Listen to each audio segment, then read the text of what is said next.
क्या पढ़ेंगे?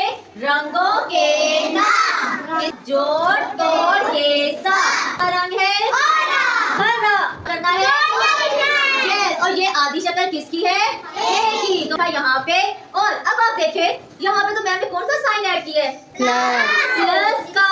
तो अब आप देखिए ये किसकी आधी शक्ल है? ए की। तो प्लस का मतलब क्या होगा? ये दोनों जुड़े हुए। ये दोनों जुड़े हुए हैं।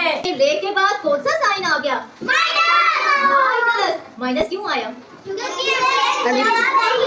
वेरी गुड, क्योंकि ले के साथ अलिफ जुड़ा हुआ इसलिए हम शरारती होते हैं, वो अपने साथ किसी को जुड़ने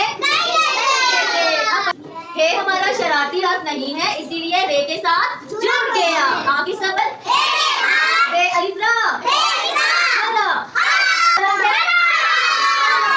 देखिए ये क्या है? ये है मैम का हरे रंग का पेन। ईशा की हरे रंग की पेन। अयान का हरे रंग का शॉर्पनर। और हाशिर का भी तो शॉर्पनर है यहाँ पर।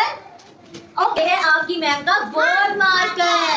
अब आप अपनी क्लास में देखें कहाँ पे हरा रंग किस रंग के है?